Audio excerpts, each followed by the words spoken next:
Tonight's case begins with something very small. A man looking a little too patiently at his watch. A boy walking a little too slowly with a tea tray. And Poirot in unreasonably good spirits. Within a few hours, London has closed in. A delivery cart has gone astray. And the unthinkable has happened. The great Hercule Poirot has vanished, leaving Captain Hastings alone in a city that suddenly feels full of watchers and locked doors. This story is written in the spirit of Agatha Christie and the great Golden Age writers. But the plot, characters, and text you're about to hear are entirely our own invention. It's our version of a nightmare Hastings would rather never face.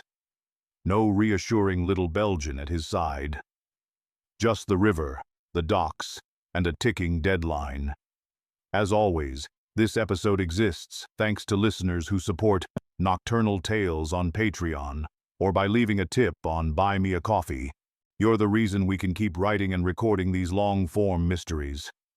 So, thank you. And now, settle in. Let London grow a little darker at the edges and enjoy the kidnapping of Hercule Poirot. Chapter 1. The absence of the little Belgian.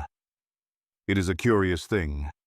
The speed with which London can turn from civilized to savage without changing its hat. One moment the streets are full of respectable men with umbrellas and respectable women with parcels. The next, there is the faint feeling that the paving stones themselves have begun to listen. The fog was not thick that afternoon, only the usual pale winter veil. Yet it seemed to me that the city had developed a new talent for concealment.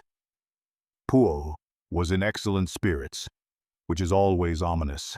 He had spent the morning in a manner he calls putting in order the thoughts, and I, foolishly believing that meant a quiet lunch, had agreed to accompany him to a small restaurant near Bloomsbury, where the soup is honest and the bread rolls have no ambitions. He had been invited, he said, to observe something of interest. Observe what? I asked. He permitted himself a little smile of the mustache. Ah, Hastings, if I tell you, you will not observe. You will look for the thing. That is not the same. I do observe, I protested. Yes, said Poirot gently. You observe like a man at the zoo. You see the lion, you are pleased. You do not ask yourself why the keeper has a bandage. I admit this irritated me. It also, as usual, proved accurate later. We had just turned from a main street into a narrower one when Poirot slowed. It was not a hesitation. Poirot does not hesitate. It was a deliberate alteration of pace, as though his mind had stepped ahead and had politely raised a hand to stop his feet. There, he murmured, the little thing that is wrong. I saw naturally nothing wrong at all. A butcher's shop with red string in the window. A boy with a tray of tea. A cab rattling away. A gentleman on the far pavement studying his watch with exaggerated sincerity. Poirot's gloved hand tightened on my sleeve. You see the gentleman? He asked. The one looking at his watch? Just so. He looks at his watch with the devotion of a priest. But he is too well dressed for a man who is late. If he were late, he would be annoyed. He would be brisk. Instead, he is patient. A patient man is not late. He is waiting. I glanced again. The man was perhaps 40, clean-shaven in a dark overcoat. He looked like half the men I had passed that day. And what of it? I said, lowering my voice. Pooh's eyes were bright. And the boy with the tea tray. The tea will be cold by the time he reaches his destination. Yet he walks slowly. Why? Because he has time. Because he is not truly delivering the tea. I began to feel that familiar sensation like being at a game where everyone knows the rules. But me. You mean we're being followed? I whispered. Poirot tilted his head satisfied as though I had correctly named a bird. Possibly or possibly I am being arranged. Arranged? Ah, yes, said Poirot. One arranges flowers, one arranges furniture, one arranges the movements of men. We reached the restaurant. It was a modest place, warm and pleasantly crowded. Poirot chose a table with his back to the wall, facing the door as he always does. I had seen him do it in hotels, in trains, in private houses, anywhere that permitted it. A man could grow accustomed to the comfort of having the world laid out in front of him like a map. Poirot ordered soup, a small omelette, and a glass of mineral water. He permitted me beef and a pint of beer, casting me a mild look of pity, as though I had selected a hobby rather than a meal. He spoke little while we ate. He watched once. I followed his gaze and saw a man at the counter stirring his coffee far too long, as though hoping to coax an answer from it. A woman near the window kept turning her head, not to look out, but to glance at the reflection in the glass at our table, behind her. At another time, a waiter lingered near Poirot's chair, pretending to adjust cutlery that needed no adjustment. My appetite decreased. "You are making me nervous, Poirot," I said. He dabbed his mouth delicately. "That is good. Nervousness is the correct response to danger. It is only your English habit to pretend that danger is rude." "Are we in danger?" I asked. He considered. "Not yet. But we are in the corridor." "The corridor?" "The corridor between nothing and something," he explained. "In that corridor, men make their mistakes." I was about to ask what mistakes he meant when the waiter returned with a message on a small card. "For you, monsieur," he said, and there was something too careful in his manner. Poirot took the card without hurry. He did not open it at once. He examined it as though it were an insect pinned for study.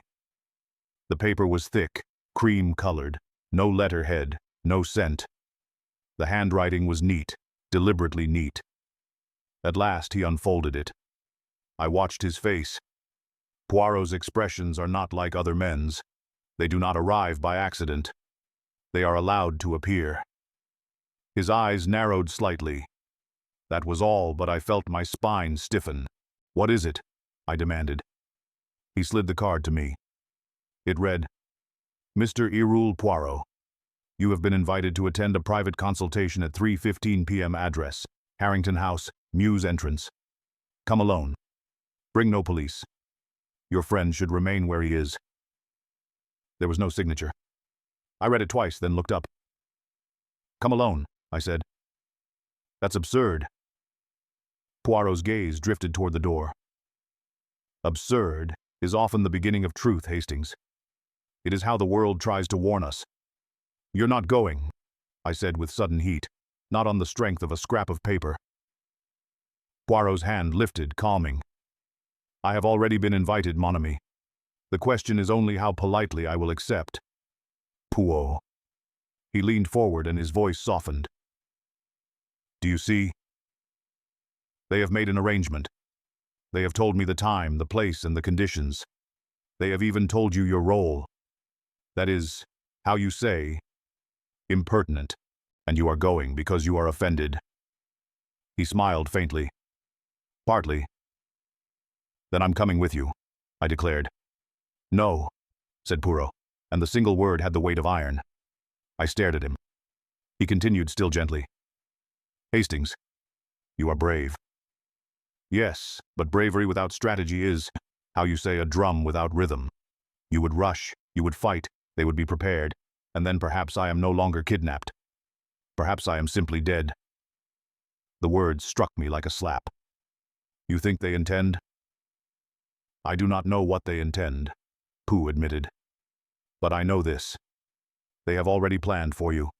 Therefore, if you appear, you will do exactly what they expect. That is never wise." I clenched my hands under the table. Every instinct in me screamed to refuse, to drag him out of the restaurant, to march to the nearest police station. But Poirot's expression was composed, almost tranquil. It was the look he wears when he has decided to walk into a room where someone else wishes him harm. "Then what am I to do?" I asked bitterly. He studied me. You will do what you do best, when you are not trying to do what I do best. I did not like the sound of that. Meaning he took a pencil from his pocket and wrote something on his napkin. Quick, small in his precise hand. He folded it and pushed it toward me under the edge of the table as though we were conspirators. You will wait, he said. 10 minutes after I leave, you will follow. Not to Harrington House, to the streets around it. You will watch, you will notice, and if there is trouble, you will not run in like a cavalry charge. You will go to the telephone and you will call. He paused, and his eyes flickered in a way I have learned to fear. It was not fear in him. It was calculation. Call, Inspector, he finished. Why? I demanded. Poirot's lips curved, almost amused. Because if this is truly a kidnapping, Hastings, it is not for money. It is for something else, and has the advantage of being both stubborn and official. I wanted to argue. I wanted to refuse. But Poirot stood, adjusted his coat with care, and placed coins on the table with the calmness of a man paying for nothing more dangerous than soup. He picked up his hat. Poirot, I said, and my voice was not steady. If anything happens. He looked at me, and for an instant the lightness vanished. What remained was the real man beneath the mannerisms, quick, proud, and entirely aware of his own mortality. My friend, he said quietly, if anything happens, you will behave like a man who loves me. Then he turned and walked out. I sat frozen for perhaps 3 seconds. Then the blood began to pound in my ears. I looked around the restaurant. The man at the counter was gone. The woman by the window had lowered her gaze. The waiter was suddenly very busy elsewhere. 10 minutes. I wanted to follow at once, but Poirot had been right about one thing. If someone had arranged this, they had arranged me too. I forced myself to remain seated, though it felt like holding my breath underwater. In those 10 minutes, my mind raced in circles. A kidnapping Poirot kidnapped. It was grotesque, like imagining a cathedral picked up and carried away by pickpockets. Yet the note had been real. The watchers had been real, and Poirot had not been wrong. At last, when my watch hand crept to the appointed point, I stood and walked out. The street was colder than before. The light had shifted toward late afternoon, the sky pale and indifferent. I turned in the direction Poirot had gone, keeping my pace measured, my eyes alert. 2 streets on, I saw the first sign that something had changed. Poirot's hat lay in the gutter. It was his neat, black hat, the one he never permits to be touched improperly. It was placed almost carefully as though to say, "Here is the moment where the story stops being polite." I bent to pick it up. The felt was damp. The ribbon was intact. But inside the brim, pressed against the lining, was a small slip of paper. I unfolded it with fingers that had gone strangely numb. It was not Poirot's handwriting. It read, "Do not involve the police. You have 24 hours. Bring the dossier. Come alone." I stared at the words until they blurred. "The dossier," I whispered aloud, though no one listened. Poirot had never mentioned a dossier. I looked up sharply. Across the street, a man stood in the shadow of a doorway pretending to light a cigarette. He did not move. He did not need to. His stillness was a message. Poirot was gone, and God help me. I was the only one left to find him.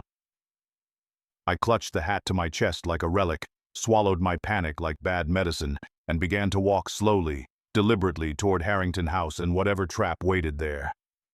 For once there would be no reassuring voice beside me, no elegant little laugh, no calm certainty that the solution lay in the arrangement of facts. There would be only me and the city listening.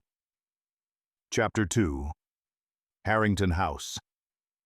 If there is one thing I have learned from living with Hercule Poirot, It is that a man may prepare for danger in every sensible way and still be undone by a door that looks ordinary. I approached Harrington House as Poirot had instructed, not by marching up to the front like an outraged plaintiff, but by circling first, trying painfully to become a creature of observation rather than action. The address on the card had been precise. Mews entrance. Those 2 words alone put a cold hand on my spine. A mews is where London stores what it does not wish to show: deliveries, servants, refuse, and when necessary, men. It is the back of the city's mind. Harrington House itself sat respectably on the main street, curtains drawn in that upper-ass way, which suggests privacy, not poverty. But behind it, the mews narrowed into a damp, quiet lane of wet cobbles and brick. A single lamp had been lit too early, giving the place the look of a stage waiting for actors who already knew their lines. I did not like it. I passed the entrance once, pretending it meant nothing to me. On the second pass, I saw the first thing that was wrong. A delivery cart stood half in, half out of the mews, angled awkwardly as though it had been placed in haste. No horse, no driver. The shafts rested on a block as if someone had unhitched quickly and did not intend to return. It was not abandoned in the careless way of the poor. It had been set there. I reminded myself sharply that I was not Poirot. If I tried to think like him, I would only make a poor imitation, like a man attempting a violin solo with a fireplace poker. So I did what I could. I looked. The cart bore no company name, only a respectable dark green paint. Inside were empty crates, light ones for fruit perhaps, or bottles. Yet one crate had a fresh scratch along its inner edge, as if something heavy had been slid in and out. My mouth went dry. I looked up and down the mews. No footsteps, no voices, only the softened hiss of traffic as though London were politely pretending it had nothing to do with this. Then behind me, a match struck. I turned. A man stood near a drain pipe, lighting a cigarette with deliberate calm. He was tall, narrow in the face, hat pulled low. He did not stare at me directly. He watched me as a cat watches a mouse that has become interesting. My hand tightened around Poirot's hat. It struck me that I held evidence of a kidnapping in one hand and the manners of a gentleman in the other, and that neither would stop a bullet. I walked on as though I had merely finished admiring the cobbles. The cigarette man did not follow. He did not need to. His stillness was a message. You are seen at the far end of the mews. A side door sat in the brickwork, plain black painted, perfectly ordinary. A bell pull hung beside it. Above a small brass plate, Harrington House, service entrance, a service entrance, and a note telling Pooh to come alone. I stood in the weak light and argued with myself. Poirot had said to call if there was trouble. The message in the hat had warned, do not involve the police. If I called the police, perhaps Poirot would pay for it. If I did not, perhaps he would never come home. In the end, I chose the soldier's method. Proceed, but keep an exit in mind. I pulled the bell. Nothing at once. Then footsteps, unhurried, confident, as though the person approaching had been expecting precisely this. The door opened a crack. An elderly woman looked out, black dress, white apron, hair gray and tightly coiled, eyes pale and hard. She might have stepped from a painting of domestic virtue if virtue had learned to cut glass. Yes, she said. I'm here to see. I began, and stopped because I suddenly realized I had no name to offer that meant anything to her. Mr. Poirot received a note. Her gaze slid over me, measuring as though assessing the quality of goods delivered to a kitchen. No gentleman is expected, she said. I assure you there is no one here by that name. Madam, my friend. Your friend is not my concern, she said with calm so cold it could preserve meat. Then very softly, as if addressing someone behind her, she added, He is alone. The door began to close. Panic met politeness and produced stupidity. I put my hand on the edge of the door to stop it. Immediately I regretted it. "Remove your hand," she said without raising her voice. "I'm not here to make trouble," I said. "But he's missing." "He..." Her eyes sharpened. "Good afternoon." She pushed. I withdrew. The door shut with a finality that felt planned. I stood there staring at black paint, hearing only my own breathing. Then I noticed the step near the hinge. A small smear, almost nothing, dark against pale stone. I crouched. It was not mud. It was oil or grease, and caught in it were faint fibers like wool. An image forced itself into my mind, Poirot's coat catching on something sharp, the door closing on him as though on a parcel. I straightened quickly, nauseated. Down the mews the cigarette man had gone, which meant he had either been satisfied or replaced. I walked back toward the main street, forcing my pace to remain steady. At the corner, I did the first sensible thing of the day. I found a telephone box.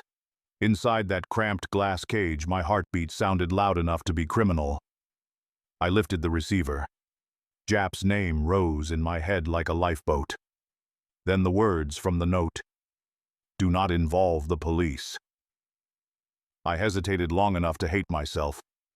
Then I did not dial. Instead, I dialed Whitehaven Mansions.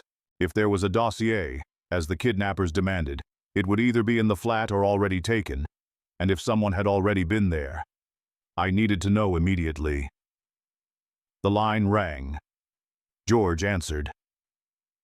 "Captain Hastings," he said, and even George sounded strained. "Which is an achievement." "George," I said quickly, "is anyone with you?" "No, sir." Mipsy went out. "I have been waiting." "Has anyone been to the flat?" I asked. A pause. "There was a gentleman earlier, sir. He said he came from Harrington House." My blood turned to ice. "Did you let him in?" "No, sir," George replied with quiet pride. "He had no proper introduction.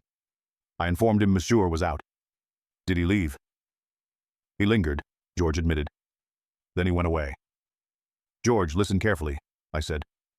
"Do not open the door to anyone. If there is disturbance, go to Mrs. Wilson downstairs and send for help." "Yes, sir. And keep the chain on," I added absurdly, because it made me feel I was doing something. "Yes, sir."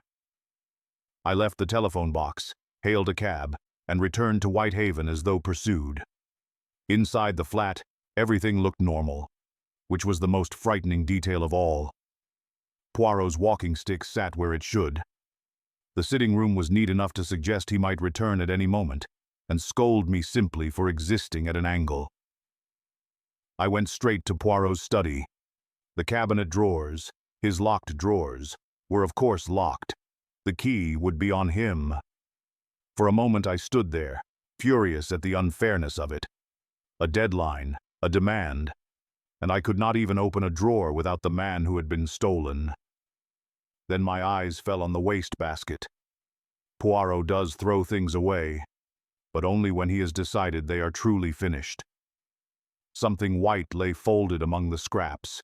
I reached in and drew it out. A torn corner of a letter, small, deliberate. The handwriting was Pew.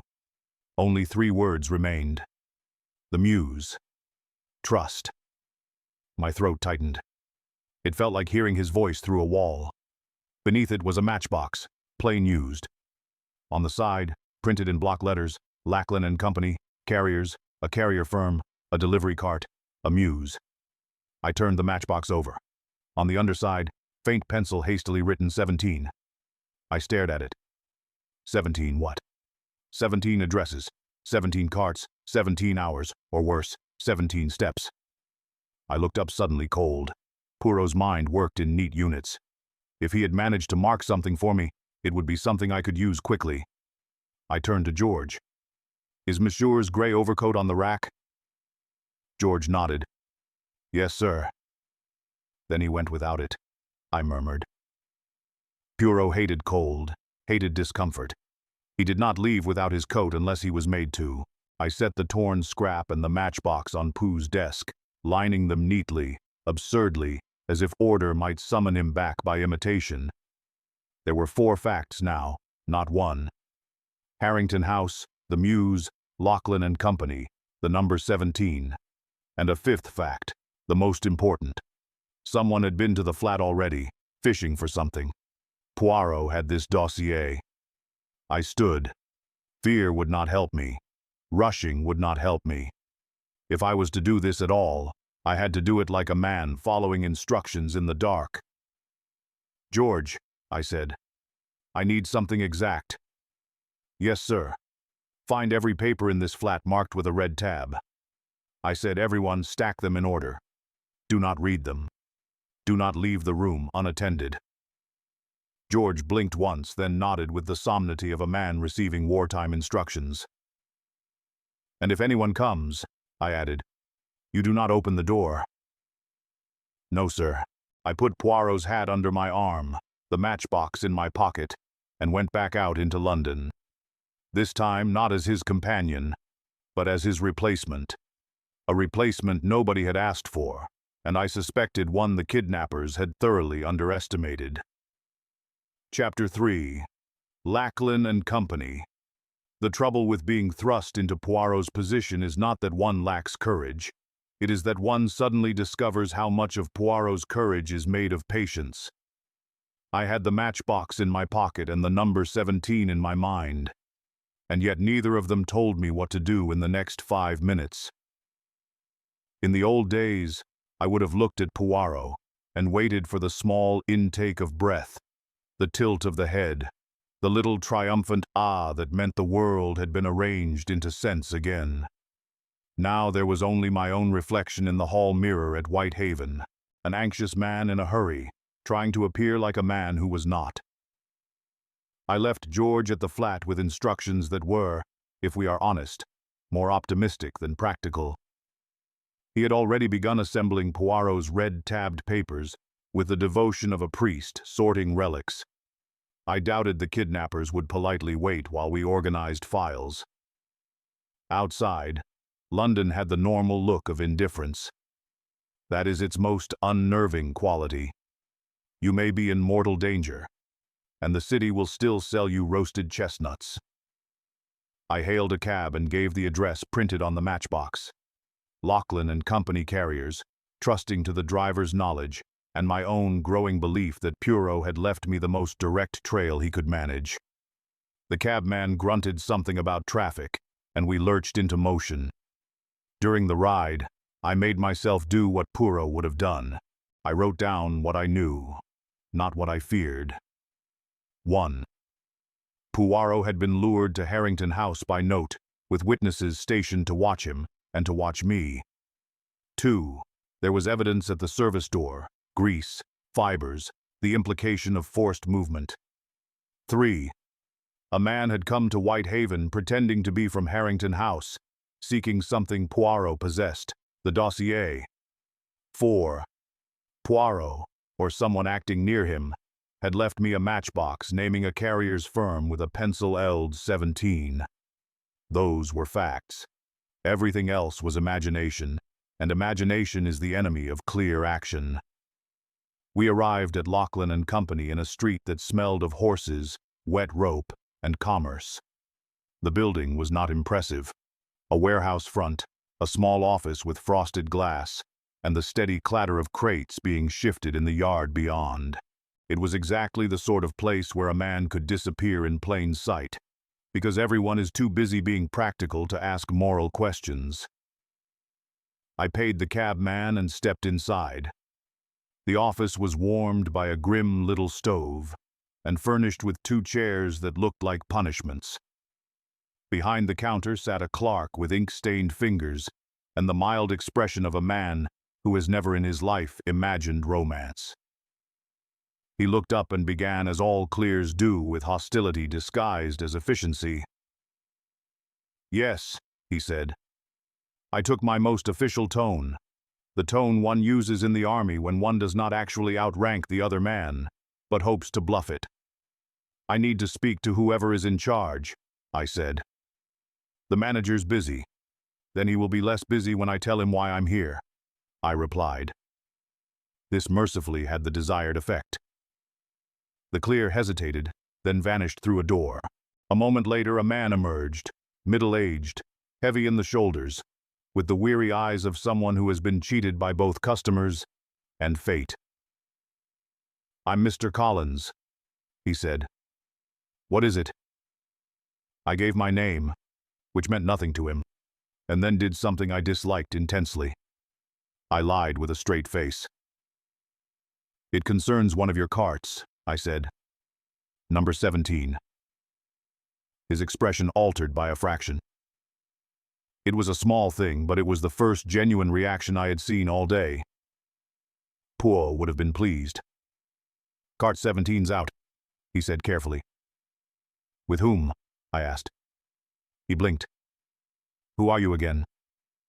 A client, I said smoothly. And in the circumstances, I prefer not to repeat myself. This was nonsense, but it bought me another second. Collins looked me over, weighing risk. At last, he jerked his head toward the yard. Come on, then, he said. We stepped outside. Men in caps moved about with the steady rhythm of labor. A stack of crates rose like a wall. I saw 3 carts, their numbers stenciled on the side. 12, 19, 5, number 17. Collins stopped beside a clipboard hanging on a nail. What's this about? He demanded. I lowered my voice. A man has gone missing, I said. A gentleman taken. I have reason to believe your firm was used to move him. His face hardened. We don't move people. No, I agreed. But you move crates and you move furniture. And if someone puts a man into a crate, you may not ask questions until afterwards. Collins swore softly. Not the theatrical swearing of a villain, but the weary profanity of a man whose life has just become complicated. Cart 17, he muttered, scanning the board. That's Baines's run. Baines? I repeated. Alf Baines, driver been with us 8 years. Not bright, but steady, Collins said.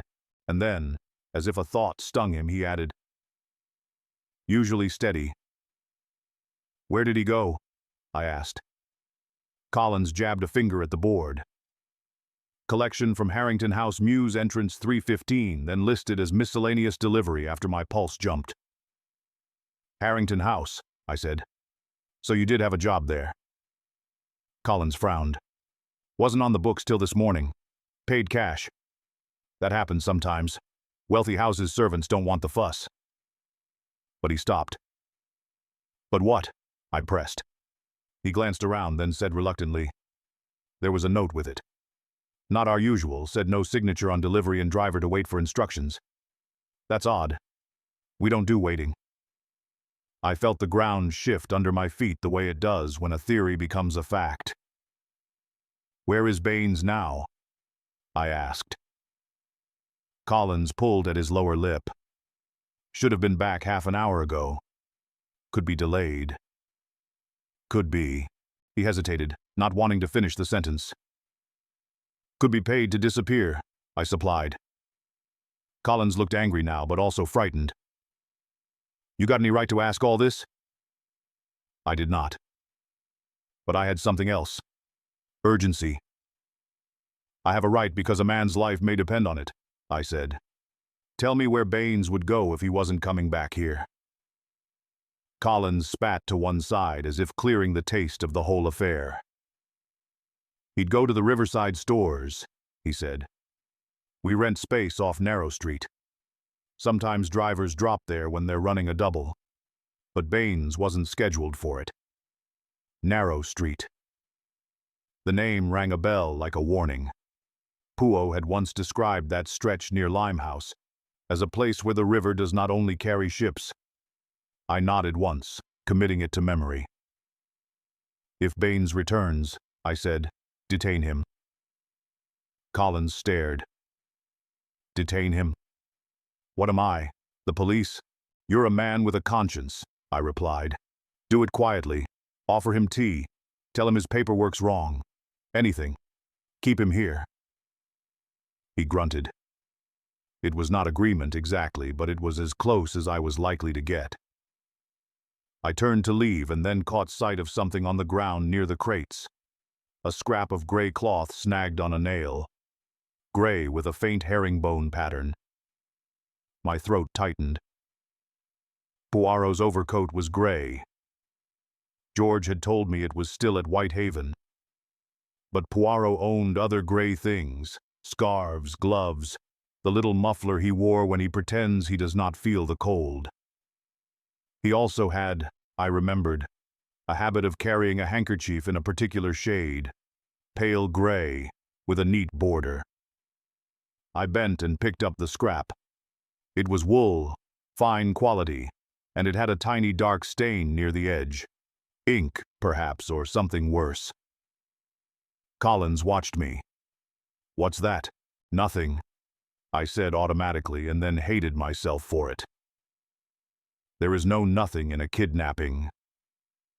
I folded the scrap into my pocket. I did not leave Lachlan and Company in triumph. I left with the uncomfortable feeling that I had simply walked deeper into a trap that Poirot had stepped into first. Outside the warehouse, I hailed another cab and gave the driver the new destination, Narrow Street, Limehouse.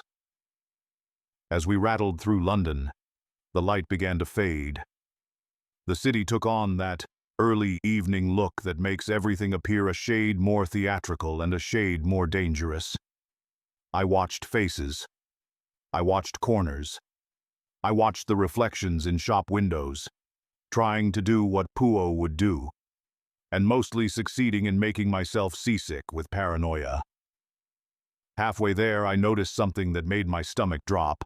A second cab had been behind us for several minutes, keeping a careful distance. At first, I told myself it was coincidence. London is full of cabs, but the driver did not overtake, did not turn off, did not change speed. He simply remained. I leaned forward. "Do you see that cab?" I asked my driver. He glanced in the mirror. "Hard to miss." "Lose it," I said, and then realized how absurd that sounded, as if one could misplace a cab the way one misplaces a glove.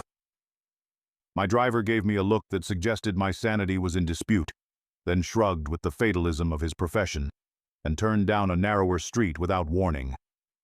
We jolted over cobbles. A moment later he turned again, then again, threading through back streets like a rat in a wall. I peered out the rear window. The second cab turned with us. My mouth went dry. That was no coincidence. That was pursuit. I did not tell my driver to stop. If we stopped, they would be upon me. Instead, I did the only thing I could think of that Poirot would despise and yet approve, as practical. "Take me to the nearest police station," I said. The driver blinked. "Police now," I snapped. He swore and wheeled the cab toward a busier road.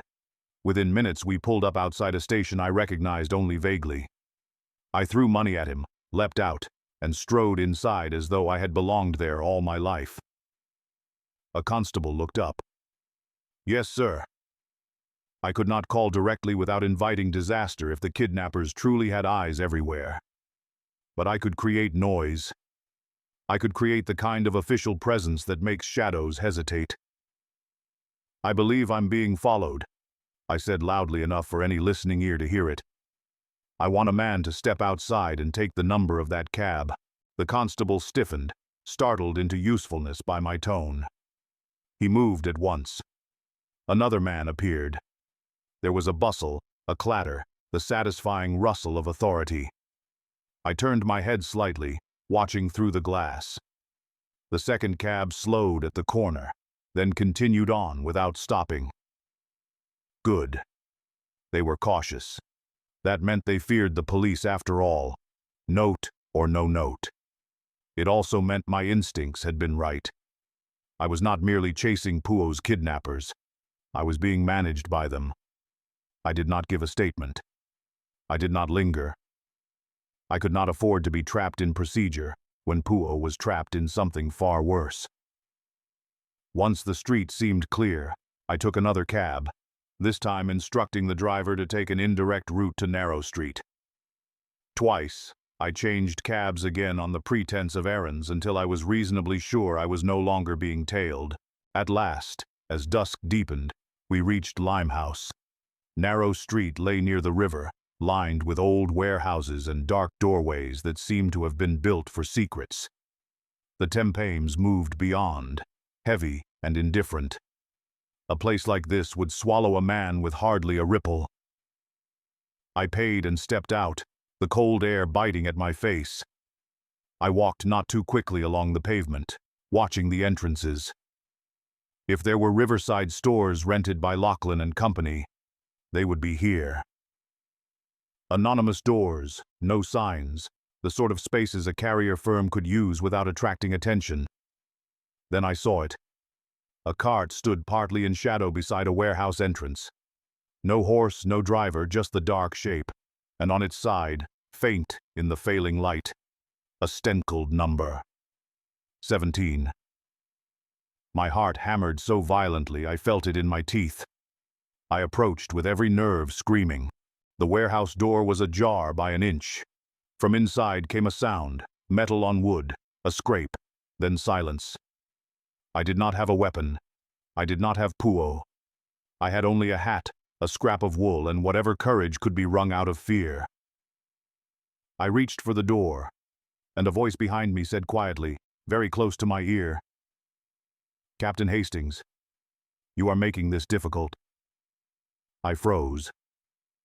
Before we continue, one quick word for those who'd like to support Nocturnal Tales. The strongest way to do that is Patreon. On Patreon, we publish 4 stories every week. Here on YouTube, you receive 2. Patreon also gets episodes a couple of days earlier, and some cases are kept exclusive in the private archive. If you want to join, you can choose your tier. Early Access Explorer, $2.99 per month. Ad-free listening plus early access before the public release. The Writing Table, $12 per month. Vote on themes and get behind-the-scenes notes, character sheets, inspirations, and alternate endings. The Archive Society, $30 per month. Everything above, plus quarterly ebook anthologies in PDF and EPUB, and your name printed in the archive credits. The Mystery Patron, $65 per month. Limited. Submit ideas. Selected ideas become episodes, with dedication credit and early private access. If you prefer a one-time show of support, you can also use Buy Me a Coffee.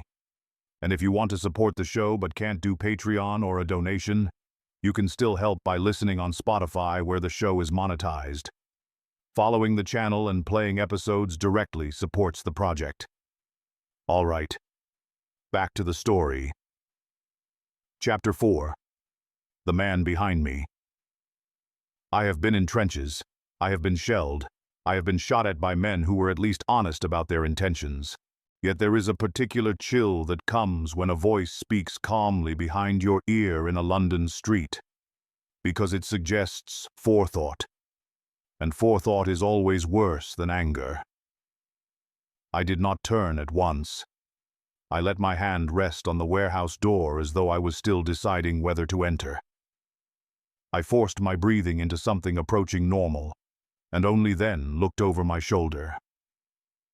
The man was neatly dressed for the riverside, dark coat, hat, clean gloves. His face was narrow, composed, and familiar in the way a nightmare is familiar once you've seen it twice. He did not look like a thug. He looked like an accountant who had discovered he enjoyed wickedness. "Captain Hastings," he repeated pleasantly. "You are making this difficult." "I might say the same of you," I replied, and was mildly surprised to hear my own voice remain steady. His eyes moved to the hat under my arm. Poirot's hat. A flicker of satisfaction crossed his features, as if that single detail proved I was exactly where he expected me to be. "You have something that belongs to Monsieur Poirot," he said. "And you have something that belongs to London," I returned, namely a kidnapping. He smiled faintly, as though indulging a child who has used a long word correctly.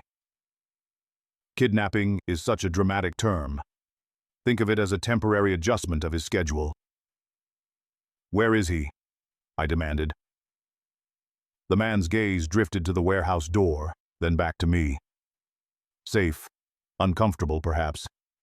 He dislikes inconvenience, I believe. That confirmed it. He knew Poirot personally enough to know his habits. This was not random crime. It was targeted, planned, and conducted by someone who had studied him. You want the dossier? I said. Very good, he replied. We do want the dossier. And what exactly is it? I asked, buying time. I suspect you know, he said, and his tone remained courteous, which was the most insulting part. You and Musso share a home, do you not? You share his papers, his little routines. He labels things. He cannot help it. I felt a tightness in my stomach. It had never occurred to me that Poirot's neatness might be used against him. I'm afraid you overestimate my domestic intimacy, I said. Poirot's papers are arranged in a manner only Pooh understands. The man gave a small shrug. Then you have a problem because Poirot does not have 24 hours. My grip tightened on the warehouse door. You said he was safe. He is safe, the man said. At this moment, the river behind us made a slow sound, thick and indifferent. Who are you? I asked. He inclined his head. A messenger. Messengers usually carry messages, I said. Not Belgians. I carry both, he replied. Tonight I carry you as well, if you insist on continuing to wander about like a loyal spaniel. The insult landed because there was enough truth in it to sting. I forced myself to look past him down narrow street. There were lights further along, a public house perhaps, and the glow of windows in a few riverside buildings. People existed somewhere, not close enough to help, but close enough to be used if I could create noise. You followed me, I said. Of course, he replied. You are predictable in your loyalty. And you expect me to walk into that warehouse? I said. I expect you to behave like a gentleman, he answered. Gentlemen keep their appointments. I laughed once without humor. You people have an odd sense of etiquette. He stepped slightly to one side, giving me a view of the warehouse entrance and the cart beside it. The number 17 showed faintly on the wood. There is no danger to you, he said. Not if you are sensible. And if I'm not? I asked. His expression did not change. Then we will all be inconvenienced. I made my decision in the ugly way one makes decisions under pressure, not by bravery, but by choosing the least stupid option available. If Poirot was inside, I could not walk away. If Poirot was not inside, going in might still yield something useful. And if this was a trap, it was already sprung the moment I reached Narrow Street. I pushed the warehouse door and stepped in. The air smelled of damp timber, rope, and something sharper underneath. Chemical, sweet, wrong. My mind immediately supplied the word chloroform. The interior was dim, lit by a single hanging bulb that made everything look theatrical and cheap. Crates were stacked along one wall. A coil of rope lay on the floor. A narrow wooden staircase ran up to a loft, and on a chair near the crates sat Alf Baines.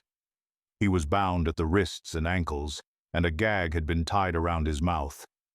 His eyes were wide with the desperate innocence of a man who has done one foolish thing and been dragged into something far larger.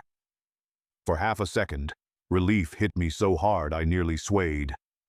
Baines meant the trail was real. The carrier's firm was involved. The cart was involved. I was not chasing smoke.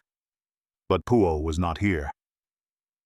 I turned sharply toward the man behind me. He had entered the warehouse too, and he shut the door with gentle care, like a man closing a book. No theatrics, he said. You expect me to believe you've brought me here for a chat with a driver? I snapped. I brought you here, he replied. So you may understand that we are serious. I looked back at Baines. The man was trembling, his gaze flicking between me and our captor, pleading without sound. "You used him," I said. "We hired his cart," the man corrected. He became nervous. Nervous men become inconvenient. Inconvenient men must be stored. "You're a monster," I said. He considered the word as if assessing its usefulness. "I'm practical." Then he walked to the crate with the fresh scratch marks, the same kind I had noticed earlier in the mews, and tapped it lightly with a gloved knuckle. "This is where Monsieur Poirot traveled for a time," he said. "He did not enjoy it." My stomach lurched. "You put him in a crate?" "Only briefly," the man replied, as though discussing a train compartment. "He is now somewhere more suitable." Baines made a muffled sound behind his gag. Panic, anger, perhaps both.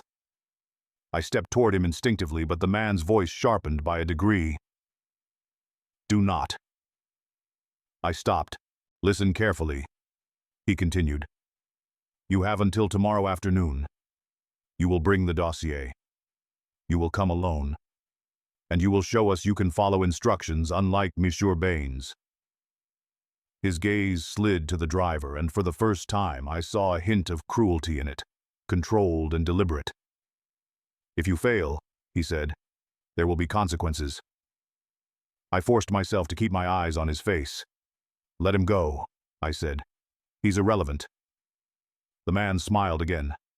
"On the contrary, he is very relevant. He is an example." I was aware of my own hands, empty and useless. The impulse to lunge at him was enormous, which is precisely why I did not. Poirot had always told me that my courage was reliable, but not discriminating. "Where is Poirot?" I asked again. The man's patience thinned. "You will see him when you bring what we asked for." "You're making a great mistake," I said, and it came out more like a plea than a threat. "Poirot will remember every detail of this, every voice, every step. He will dismantle you." That did produce a real change, not fear. Exactly. But irritation, as if I had reminded him of a debt he disliked paying. "Monsieur Poirot is very clever," he said. "That is why he is currently inconvenienced.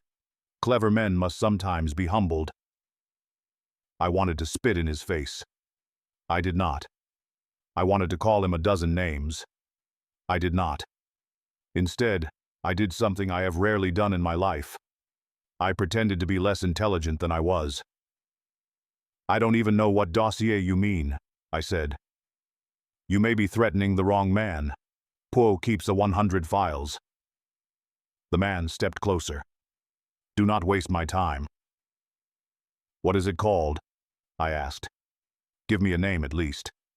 If you want something from a cabinet I cannot open, the least you can do is tell me what to look for." He stared at me for a long moment, weighing whether ignorance was genuine or a tactic. Then, perhaps because he believed me incapable of craft, he answered. "Harrington," he said, "the Harrington dossier. It will be marked. Monsieur Poirot is incapable of leaving things unmarked." My blood chilled again. Harrington. It wasn't merely a location. It was the name of the file itself. He reached into his coat and produced a small card. On it was a time and a place.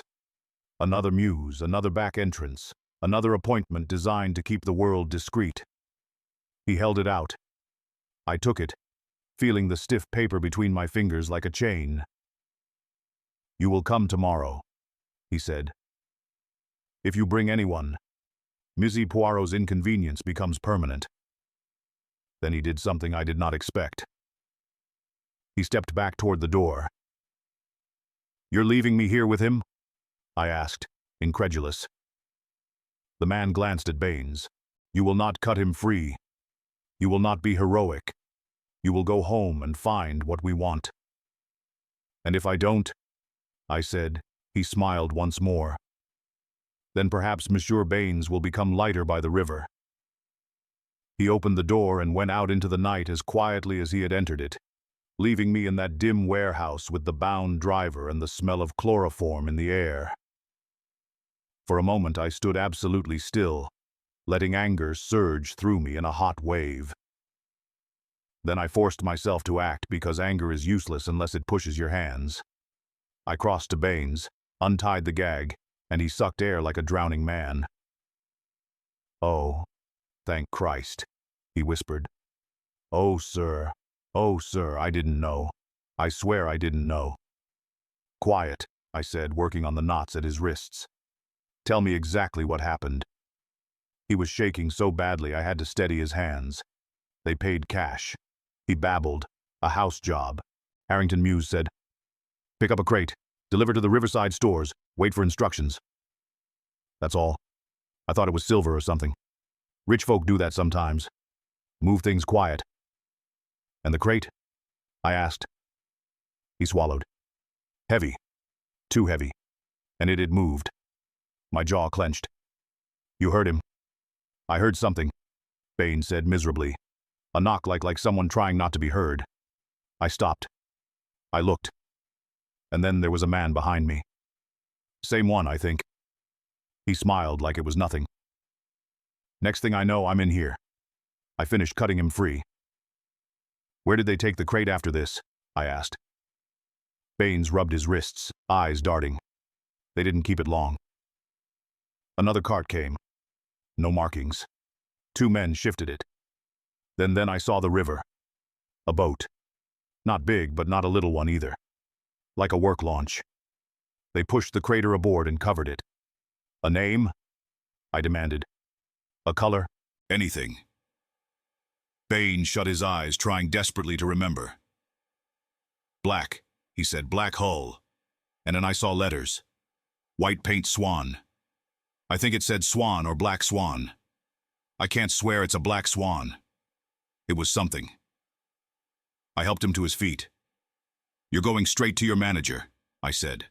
"Lachlan and Company. Tell him everything. If anyone tries to stop you, you shout. You understand?"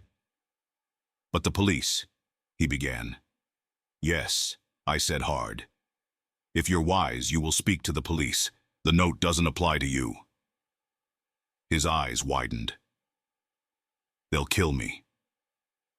"They'll kill you faster if you stay silent," I said, and pushed him toward the door.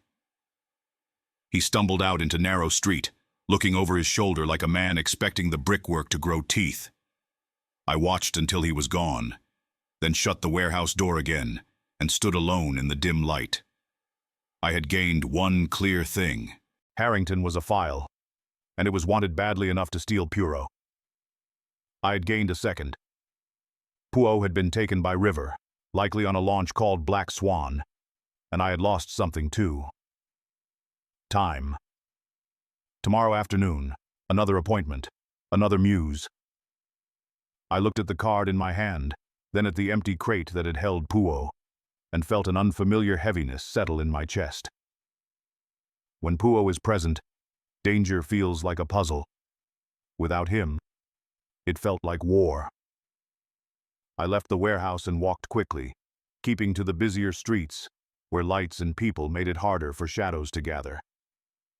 I did not hail a cab at once. I walked for several minutes, doubling back once, watching reflections in shop windows, using every trick of caution Poirot had ever lectured me into learning. Only when I was satisfied I was not being followed did I take a cab back to Whitehaven. George opened the door with the chain still on as instructed, which in the circumstances was the most comforting sound in London. Inside, Poirot's study had been transformed. George had stacked files on the desk in precise piles, each aligned as if awaiting inspection. Red tabs stood out like little flags. "I have done as you asked, sir," George said quietly. I nodded, too tired for gratitude. "Any visitors?" I asked. "No, sir." I went straight to the files, my fingers suddenly clumsy. Pooh's order had always annoyed me in minor ways. Now it felt like the only rope in a flood. "Harrington," I muttered. "Harrington," George spoke softly.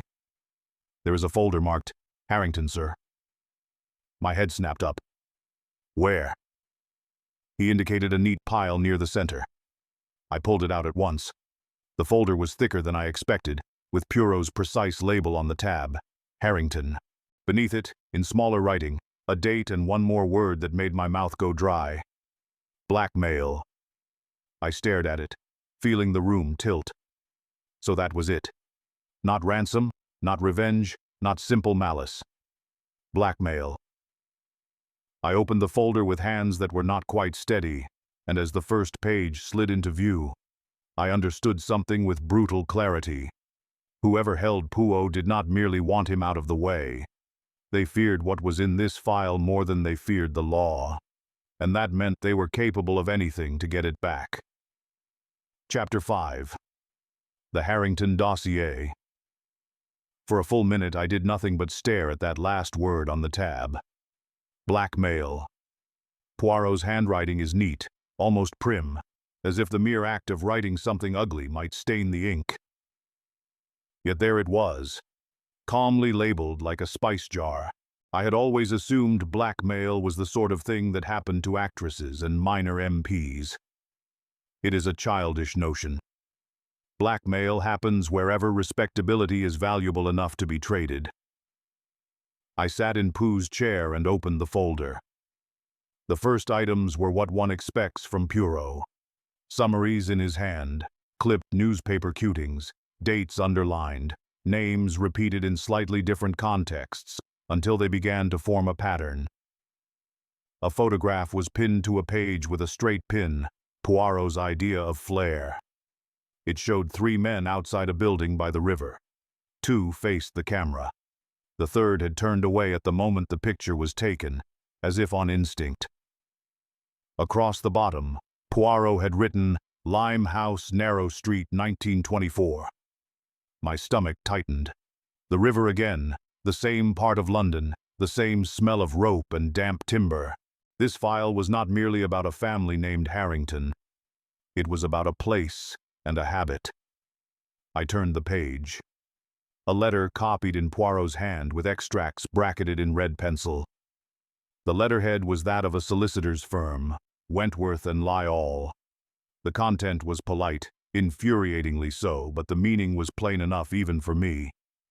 A sum of money had been paid quietly to prevent certain matters from reaching the press.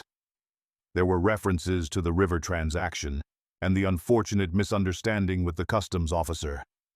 Customs, river transaction, quiet payment. Poirot had drawn a firm red line beneath one sentence and written beside it. Not one payment, many. A system. I felt suddenly as if I were reading the blueprint of a machine I had been standing inside for years without noticing. I turned another page and found a second letter. Not copied, original. The paper was older, the ink browned, the handwriting was different, hurried, emotional. It began, Reginald, for God's sake, do not do this again, and ended with a smear as if the writer had pressed too hard or wept. Poirot had attached a note. Sir Reginald Harrington, respectable, charitable, careful, also desperate. There was tucked behind it a small list of names in Poirot's hand. Sir Reginald Harrington, Mr. the Seal Harrington cousin, Mrs. Violet Harrington, sister-in-law, Wentworth and Lyall, solicitors, Lachlan and Company carriers, messenger equals the Black Swan. My eyes snagged on that last item. Pooh had written it in capitals, then underlined it twice. It was the only place in the file where he had indulged in emphasis. I looked at George. He had remained quietly near the door, hands folded as though guarding the room against disorder. George, I said, do you know Wentworth and Lyall? I have heard Massey mention them, sir, George replied. A reputable firm. Reputable, I repeated and felt my jaw set. Reputable firms can be used like any other tool. I turned back to the photograph. The 2 men facing the camera, one in a bowler hat, one in a cap. The bowler man had an unmistakably official look, perhaps a clear, perhaps a minor manager. The capped man looked like a foreman. The third man turned away was tall and narrow. I stared harder until my eyes began to ache. Tall, narrow, hat pulled low. My memory produced the voice by my ear on Narrow Street. "Captain Hastings, you are making this difficult." I could not see his face in the photograph, but I could see his build, the angle of his shoulders, the faint stiffness in how he held himself. It looked like habit. It looked like a man who practiced self-control the way other men practiced piano. "George," I said quietly, "bring me Poirot's magnifying glass." George fetched it at once. I examined the edge of the photograph, the sign on the building behind them, the shadow lines, anything. And there, near the corner, half cut off, were letters on a painted board. Lyle. I sat back slowly. Wentworth and Lyle. A building by Narrow Street. A photograph in a Blackmail file. A messenger who spoke like a man used to offices rather than alleys. A respectable voice wearing criminal work like a glove. This was not a gang of river thieves who had kidnapped Poirot out of whim. This was a professional operation using respectability as camouflage. Solicitors, carriers, mews entrances, quiet payments. People whose greatest weapon was that no one wanted to look closely at them. I forced myself to keep going. Inside the folder was a slim packet tied with string labeled by Poirot. "Originals do not hand over." Even in the middle of a crisis, I felt a strange gratitude for that instruction. Poirot was speaking to me across the distance in the only way he could, through careful preparation. I untied the packet. There were 3 items: a small notebook with figures, a receipt book stamped with customs marks, and a single sheet that made my hands go cold. It was a confession, unsigned but detailed. It described a scheme to move goods along the Thames without proper duty paid, using false manifests and friendly intermediaries. It named a customs officer who had been bribed. It named the solicitor's clerk who arranged payments. It named Sir Reginald Harrington as the man who authorized it. Poirot had written at the top in red pencil, "This is the heart." So that was what they wanted. Not the whole file, not my cooperation, not money. They wanted the heart destroyed. I closed my eyes briefly and tried to think like a soldier again. What would the enemy do? And what would the enemy fear? They feared exposure. They feared the originals leaving Poirot's control. They feared the police despite their threats, or they would not have warned me off them. They were managing time, which meant time was their weakness too. And Poirot would not have allowed himself to be taken without leaving some further lever, however small. I went through the folder again, this time not reading the content, but looking for anything odd, anything out of place. At the back, inside the cardboard, I found it. A narrow strip of paper folded and wedged where the folder's lining met the spine. It had been hidden with the care of a man who does not trust fate. Poirot's handwriting. "Hastings, they will ask for the dossier. Give them a dossier." "Yes." "Not this one. Trust George. Trust the river police. Do not be alone." I read it twice, then a third time, because I could not quite believe the relief it gave me. Poirot was alive. Poirot had thought ahead. Poirot had anticipated precisely what I was now facing, and importantly, he had given me permission to do what I had been resisting, involve authority. But cleverly. River police could only mean the Thames Division, the men who know boats and warehouses, and the dark mathematics of tides.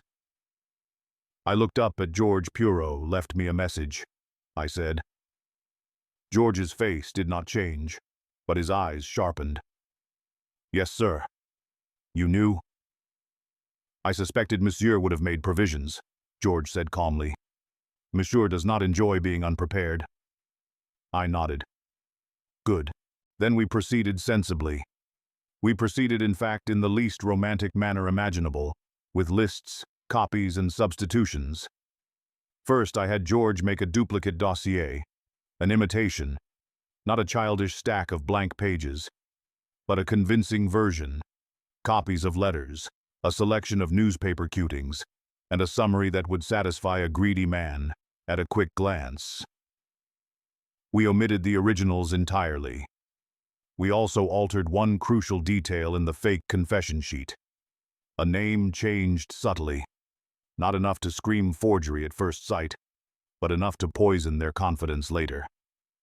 Second, I wrote down the details from the messenger's card. Time and place for the exchange. It was naturally another back entrance. Merton Wharf, Mewsgate, 4:30 p.m. A location that sounded respectable until one pictured it at dusk. Third, I did what Poirot had told me to do, and contacted the river police, not through the front door of a station where questions would be asked and messages might leak, but through a name Pooh had once used. Inspector Dane, a Temps man who had helped in an earlier case involving stolen jewels transported by barge. I did not know if he would be available, but it was the best hook I had. I telephoned from a public box 3 streets away, not from Whitehaven. A man answered. I asked for Dean. There was a pause, then a curt. Yes, this is Captain Hastings, I said. I need discreet assistance on Narrow Street, and it concerns a launch possibly named Black Swan. The silence that followed was not disbelief. It was recognition. A professional's attention switching on. Where did you hear that name? Dean asked. I can't explain over the line, I said. But Ms. Poirot has been taken. A short exhale. Time. Tomorrow, 4:30 p.m., Merton Wharf, Mewsgate. Stay alive, Dean said, and do not play hero. He hung up. I stood in the telephone box for a moment longer than necessary, feeling my own hands tremble now that action had replaced paralysis. Then I returned to Whitehaven by a circuitous route, as Poirot would have insisted. That night was a blur of preparation. George assembled the false dossier in a plain envelope. I wrote a short note in my own hand, addressed to the messenger stating that I would comply. I kept it simple. Too much emotion reads like deception, too little reads like courage. One must be correctly dull. As dawn approached, I found myself in Poirot's sitting room, staring at the mantel clock, listening to it tick as though it were counting down to something irreversible. I tried to imagine Poirot in captivity. The image refused to settle. It was like imagining a chess master tied to a chair. The chair is possible. The submission is not. At midday, George brought me tea. I drank it without tasting it. Captain, George said quietly, Monsieur would wish you to eat. I looked at him. Poole would wish many things, I said. He would also wish to be here. George did not argue. He only set a plate beside me and left it, knowing that sometimes the best way to make a man eat is to stop telling him to. By late afternoon, I was ready. And the only way a man can be ready for an exchange he suspects is a trap with a plan and a willingness to abandon it the moment reality disagrees. I took the envelope with the false dossier. I put Poirot's hat on my head, not out of sentiment, but because it made me feel less exposed. I left Whitehaven alone, because I had been ordered to. But I knew I was not truly alone. Somewhere along the river, Inspector Dane and his men would be moving like shadows with badges. I arrived near Merton Wharf early and walked past the Mewsgate without stopping, noting exits, sight lines, and the nearest public house. The river lay close, unseen, but present, like a dark thought. At 4:25 I returned and waited, standing just far enough from the gate to appear casual, just close enough to step in when summoned. At 4:30 precisely, a figure emerged from the mews, the messenger. In daylight he looked even more respectable. Clean gloves, neat coat, that narrow calm. He smiled as though greeting me at a club. You have it? He asked. I held up the envelope. You have Poirot? His smile did not widen. You will see him when we are satisfied. I want proof he's alive, I said. The messenger sighed as if I were tiresome. He snapped his fingers once. From inside the mews came the sound of a door opening, and then faintly, something that made my chest tighten. A voice muffled unmistakably Puos, speaking in French, irritated and controlled. It lasted only a few seconds. Then silence. My hands clenched around the envelope. Rage surged so fast it nearly blinded me. But rage was what they wanted. Rage would make me stupid. Very well, I said. Take it. The messenger reached for the envelope, and at that exact moment, a whistle shrilled from somewhere behind him, sharp, official, unmistakable. The messenger's head snapped up, his composure cracking for the first time. From the shadows beyond the wharf, men moved fast, disciplined, closing in. Inspector Dean's voice rang out. Thames Police, stand where you are. For half a second I thought it had worked cleanly, that we would simply take them and be done. Then the messenger smiled again, small, cold, triumphant. He released the envelope as if it no longer mattered. And he said softly, so only I could hear, Captain Hastings, did you truly believe Mr. Poirot is still here? My blood turned to ice because from inside the mews gate came a different sound entirely. Not a voice, but a heavy sliding scrape, like a crate being moved.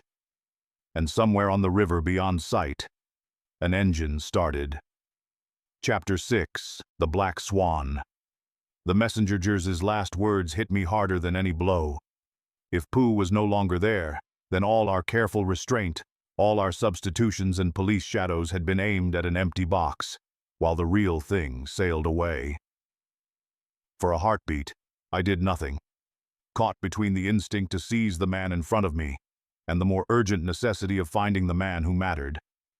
Then training, old and ugly, asserted itself. When the objective moves, you stop arguing with the decoy, and you pursue the objective. I did not lunge at the messenger. I stepped past him. He moved to block me with a quickness that betrayed his polished calm.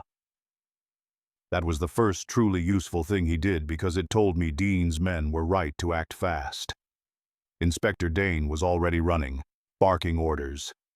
2 constables closed on the messenger, and the man tried once, only once, to slip away. Dean caught his wrist like a vice. Not so clever when it's official, are you? Dean said, and the messenger's composure finally fractured into something like hatred. I ignored them and ran through the mews gate. Inside, the alley opened into a yard that looked ordinary in the way so many criminal places do. Piles of timber, stacked crates, a shed door hanging slightly off its hinge. The scrape I had heard was real. 2 men were hauling a large crate across the cobbles toward the river end of the yard, where a narrow passage disappeared between warehouses like a slit cut into the world. "Stop!" I shouted, though I knew shouting rarely stops anyone. One of the men glanced over his shoulder. His face was blank with determination. He did not slow. The crate bumped over the stones, heavy, too heavy to be furniture. I ran harder, lungs burning. The passage narrowed and then abruptly opened onto a hidden set of steps leading down to the water. And there, like a punchline delivered by a wicked comedian, was my answer. The steps were steep, worn, and in that moment I saw them not as architecture, but as a number made physical, 17 steps. The pencil-ealed 17 on the matchbox had not been a cart number alone. It was a direction. Poirot had managed somehow to tell me not only who was moving him, but how. At the bottom of the steps, half concealed by the shadow of the wharf, lay a narrow jetty. A small launch was already nudging away, its engine coughing into life. Black hull, white lettering on the side, just visible as it shifted into the weak light. Black Swan. The 2 men dragged the crate to the jetty and shoved it forward. The launch's crew reached out and began to haul it aboard with the efficiency of men who had rehearsed. I was too far to stop them with my hands. so I did the only thing left to me. I stopped them with my voice. "Poirot!" I shouted, full-throated, without dignity. "Poirot!" The men froze for the smallest instant, an instant that cost them because from behind me, boots hammered down the steps. Dean and two of his rivermen appeared with revolvers drawn, their faces set in the expression of professionals who have finally been given a target that deserves their irritation.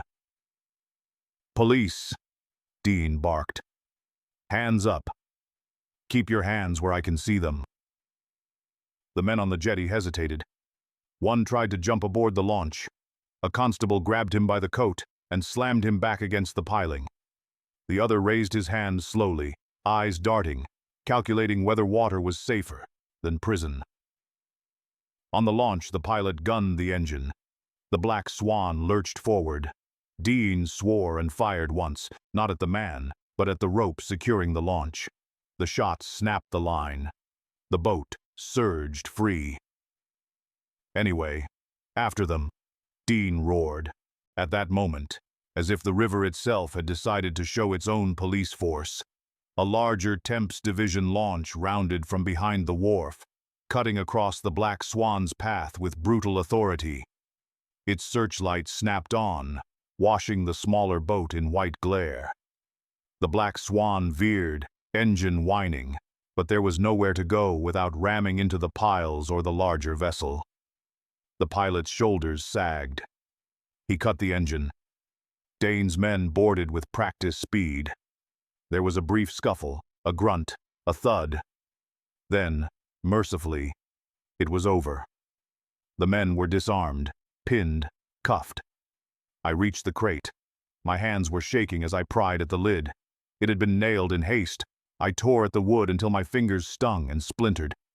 Then the lid shifted. Inside, in a cramped misery of darkness and stale air, lay. His hair was disordered. His collar was askew. His face was pale with fury rather than fear. He blinked once at the light, then fixed his eyes on me with the concentrated indignation of a man who has just been insulted by the universe. "Hastings," he said, "Horse, you have taken your time." It is hard to describe the relief of that moment without sounding melodramatic. I will not attempt it. I will only say that my legs nearly gave way, and I had to grip the crate edge to keep myself upright. "Are you hurt?" I demanded. "Only in my dignity," Poirot snapped. "And you know very well, my friend, that my dignity is not a small organ." Denis leaned in. "Mou Poirot." Poirot's gaze flicked to him. Even half crushed in a crate, Poirot had the air of a man receiving visitors in his drawing room. "Inspector Dinet," Poirot said, "you arrive at the moment one would expect from a professional. Perhaps you will also provide a chair. My legs have been folded like an accordion." They helped him out. He stood, swayed slightly, then straightened with stubborn pride. His eyes swept the arrested men, the ropes, the jetty, the river. He inhaled, tasting the air like a man assessing wine. "Chloroform," he said. "Cheapen rope from the warehouse, not the boat. These gentlemen are not sailors. They are porters." Denis's mouth twitched. "We'll sort that out at the station." Poirot turned to me. "You came alone." "I came with the river police," I said. He closed his eyes briefly, as if offering gratitude to whatever deity oversees fools. "Good. Because I left instructions, Hastings, and I feared you would do the opposite simply out of devotion." "I did what I could," I said sharply. "And if you have any remarks about timing, you can keep them until we are not standing on a jetty beside your former crate." Poirot looked at me for a long moment. Then in a tone I recognized as real affection, struggling through irritation, he said, "Bia, you did not make a cavalry charge. That is progress." They took us to the riverside station first, where statements began to form like smoke. Lachlan and company had been hired for the first movement, the Mews entrances used for discretion, the Black Swan for the shift away from roads once police attention was likely. The messenger was brought in shortly after, his gloves still clean, his eyes no longer calm. Poirot asked very politely for the Harrington dossier to be brought. I produced the envelope with the false version. The messenger's gaze locked onto it like a starving man watching bread. Poirot did not hand it over. He merely held it, as if weighing its moral value. "Tell him," the messenger said through clenched teeth. "Tell him he must give it back." Pooh's eyes narrowed. "Ah, so you admit it. It is yours, this desire. Not Sir Reginald's, not the public's, not even the law's. Yours?" The messenger said nothing. Pooh turned to Dinet. "Inspector, if you will allow me one small indulgence before you do the admirable work of paperwork." Dinet folded his arms. "Go on." Pooh stepped closer to the messenger. "Your voice is well trained," he said softly. "Not the voice of the docks, the voice of letters, of offices, of the polite threat." The messenger's jaw tightened. Poirot lifted the photograph from the Harrington file, the one I had studied in his study. He held it up. "This building," Poirot said, "had a sign once, Leal. It was not a warehouse at all, but a riverside storage leased quietly by a respectable firm, Wentworth and Lyall." The messenger's eyes flickered, the tiniest betrayal. Pooh smiled. "Merci." Then Poirot opened the false dossier and withdrew the altered confession sheet. He held it so the messenger could see the name I had changed. "Ah," Poirot murmured, as if mildly surprised. "This is interesting. It appears someone has been careless." The messenger snatched at it. Dinet's constable caught his arm. Pooh's expression hardened. "You see, Inspector, this man is not afraid of prison. He is afraid of what is written, because it is not merely smuggling. It is blackmail. It is the quiet squeezing of rich men until they bleed without anyone seeing the wound," Dinet said. "And Harrington?" Poirot's eyes cooled. "Sir Reginald is the purse. The cousin Cecile Harrington is the hand inside it. Seal ran the river scheme and then made Sir Reginald pay to keep it silent. When Sir Reginald hesitated, perhaps from age, perhaps from conscience, our clever messenger here was sent to recover what could ruin them all, the originals." The messenger finally spoke venomous. "You can't prove it." Poirot nodded calmly. "Not from that paper alone, no. Which is why you kidnapped me. You wished to remove the only man who had already collected the proofs. It was logical. It was also foolish," Dinet said. "Because you left him clues." Pooh's mustache twitched. "Because I have Hastings." I looked at Poirot. "Clues," I repeated. "You mean the matchbox?" Poirot inclined his head. "Lachlan and Company was the first hinge. The number 17 was the second, the steps at Merton Wharf. I scratched it where I could. I assumed you would be stubborn enough to follow the obvious trail, and lucky enough to survive it." "Lucky," I said. "That's one word for it." Pooh's gaze softened a fraction. "You also did something that was not luck, mon ami. You read the file. You understood what they truly wanted, and you did not hand it to them." He glanced at the false dossier. "You gave them a decoy. That is not the act of a fool." I did not know what to say to that, because praise from Poirot is rare, and always slightly painful. Later, when the arrests had become official, when Dinet's men had secured the Black Swan and the implicated storage site, when the messenger had been escorted away with his clean gloves and dirty conscience, Poirot and I returned to Whitehaven. He insisted on walking up the stairs unaided, as though the very building might gossip if it helped him. George opened the door, and upon seeing Poirot alive, allowed himself the smallest visible exhale of relief. Poirot patted his arm with the air of a man rewarding a loyal instrument.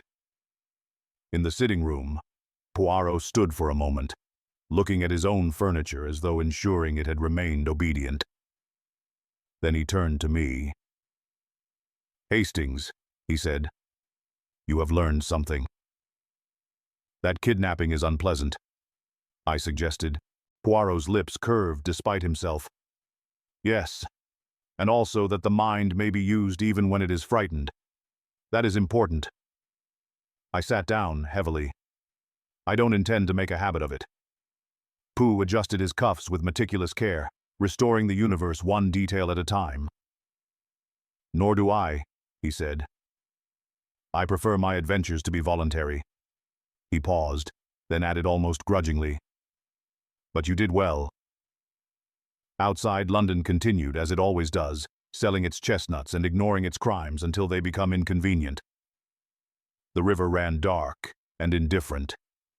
Somewhere in an office, a respectable man would soon discover that respectability is not a shield, only a costume. And in our flat at Whitehaven, order returned. Slightly dented, slightly bruised, but intact.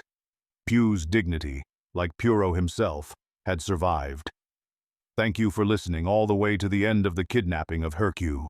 Hastings has survived trenches and gunfire, but being left to think his way through a web of respectable blackmailers and rivermen may be the cruelest test we've given him yet. In the end, of course, Poirot's dignity emerges more or less intact, but London, the river, and a certain kind of polite villain should feel a little different now. If you enjoyed this one, let us know in the comments whether you'd like more cases where Hastings has to carry the investigation alone, or at least believes he has to, while Poirot is inconveniently removed from the board.